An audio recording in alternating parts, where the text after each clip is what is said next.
It's a perfectly reasonable question, isn't it? Why would any sane individual, one who generally enjoys things like central heating and not plummeting to their doom, decide to tackle something ominously nicknamed the Widowmaker's Walk, or perhaps the Path of Certain Agony? The brochures naturally call it something far more appealing, like the Celestial Ascent or the Eagle's Dare. They always do. They have to, otherwise no one would sign up, and the people who sell ludicrously expensive hiking boots would go out of business. I suspect a conspiracy. A very well-equipped conspiracy, with excellent ankle support. The truth is, I'm not entirely sure why I agreed. Perhaps it was a momentary lapse in judgment, a brief shining window of utter stupidity. Maybe it was peer pressure, though the only peer involved was my own internal monologue, which can be surprisingly persuasive when it's bored. "Go on," it whispered. "It'll be an adventure." An adventure, it turns out, is often just another word for prolonged discomfort interspersed with moments of sheer terror. But here I am, staring at a map that looks less like a guide and more like a child's particularly angry scribble. Let's talk about this trail, shall we? It doesn't have a friendly, welcoming name like Buttercup Meadow Path or Gentle Ramble to the Nice Pub. Oh no. This particular ribbon of misery is known, with a distinct lack of subtlety, as the Serpent's Spine, or to its more intimate acquaintances that bloody awful climb where Old Man Hemlock lost his dentures and nearly his life. Its reputation precedes it, much like the scent of damp socks precedes a long-distance hiker. It's whispered about in hushed tones in dimly lit pubs by grizzled mountaineers who've seen things that usually involve other, less fortunate mountaineers making poor life choices. Located in the rather dramatically named Jagged Peaks National Park, a place that clearly didn't hire a marketing team focused on attracting the nervous or the sensible. The trail snakes its way up, down, and mostly sideways across terrain that looks like it was designed by a particularly malevolent deity having a very bad day. Think sheer cliffs, crumbling rock faces, and narrow ledges where a sneeze could prove catastrophically final.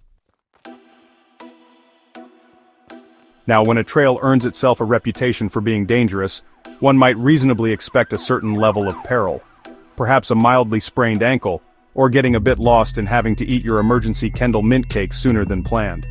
The Serpent's Spine, however, takes dangerous to an entirely new, almost artistic level. It's not just one or two specific hazards, it's a veritable smorgasbord of potential calamities, a pick and mix of ways to end up as a cautionary tale for future, hopefully wiser generations of hikers. It's quite the overachiever in the risk department. First, there's the path itself, or more accurately, the occasional suggestion of a path. Often it's just a series of loose stones clinging precariously to a mountainside, daring you to trust them with your entire body weight. One wrong step, one moment of inattention while you're swatting away a particularly persistent fly, and you could find yourself performing an impromptu and almost certainly fatal demonstration of the laws of gravity. One might assume that when faced with the prospect of tackling the world's most dangerous trail, a certain degree of meticulous preparation would be in order.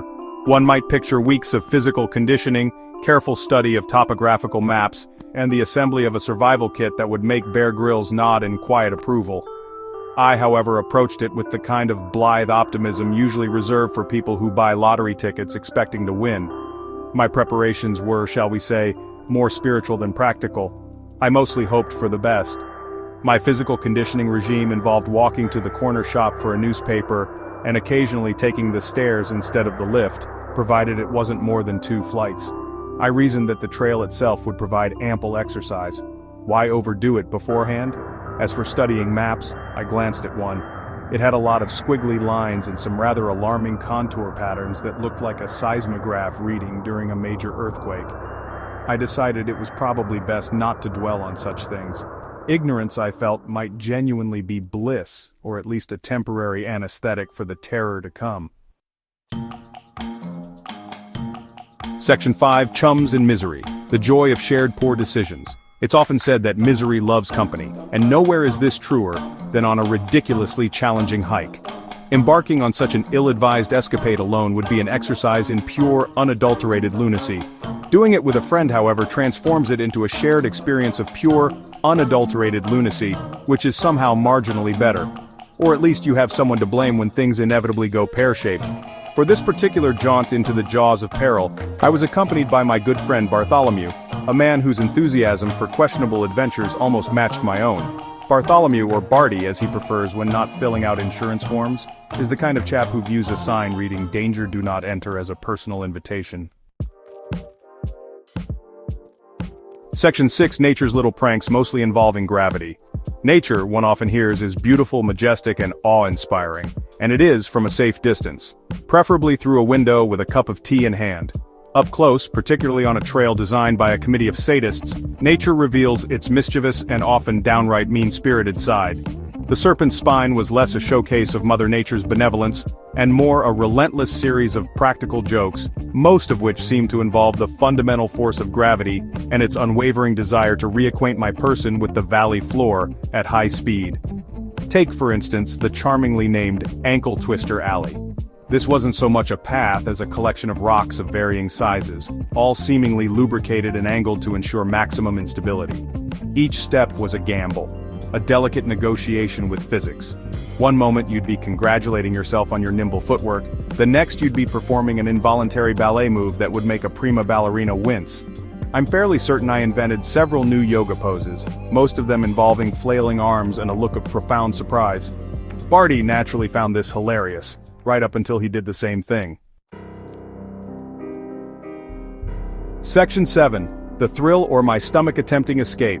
People talk about the thrill of adventure, the rush of adrenaline that comes with facing danger. I suspect these people have never been halfway across a rickety rope bridge, suspended over a chasm deep enough to have its own weather system, with the wind doing its best to turn you into a human kite. The primary sensation I experienced in such moments was not so much a thrill as a desperate, urgent need for the ground to be much, much closer, and for my stomach to stop trying to climb out through my throat. It was less rush and more, oh dear heavens, I'm going to be sick. There was one particular section, charmingly referred to by the locals as the Razor's Edge. It was a narrow spine of rock, perhaps 2 feet wide, with precipitous drops on either side. To add to the jollity, it was usually slick with mist or dew. Section 8. Reaching the summit, a slightly higher vantage point for regret. After what felt like several geological epochs of toil, terror, and an unhealthy amount of complaining, mostly from me if I'm honest, we finally, somehow, against all reasonable expectation, reached the summit. Or at least what we assumed was the summit. It was, admittedly, higher than the bits we'd just come from, and there was a rather battered-looking wooden signpost that had clearly seen better decades. It didn't say "Congratulations, you've made it," or "Well done, intrepid hero." It just had a faded arrow pointing back the way we came, presumably for those who immediately regretted their decision and wished to descend into oblivion forthwith. The view, I suppose, was spectacular, if you like views, which I do, generally, but at that particular moment, my appreciation was somewhat dulled by exhaustion, hunger, and the lingering fear that a strong gust of wind might send me tumbling back down the mountain like a discarded crisp packet. There were mountains, yes, lots of them, stretching as far as the eye could see, all looking remarkably similar to the one I'd just spent an eternity climbing. Barty, ever the enthusiast, declared it absolutely magnificent, and promptly started taking selfies, nearly dropping his phone into a crevasse in the process. Section 9. So, would I recommend it? Spoiler, read on if you dare.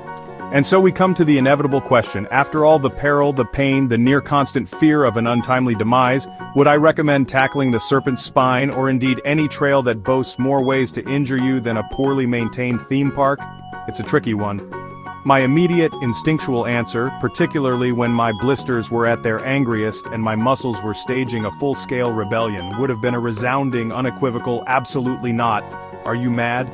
But then, memory is a funny thing. It has a habit of airbrushing the misery and highlighting the absurd. There's a certain perverse pride in having survived something so utterly ridiculous. You get to tell the stories, embellishing them slightly for dramatic effect, of course. You can casually drop into conversation, "Oh, that reminds me of the time I was clinging to a cliff face by my fingertips," and watch people's eyes widen. There's a definite, if somewhat questionable, cachet to having diced with death and lived to complain about it. It makes for much better anecdotes than, say, successfully navigating the supermarket on a busy Saturday morning, though that too has its challenges. However, let's be brutally honest. The actual experience, moment to moment, was often quite dreadful.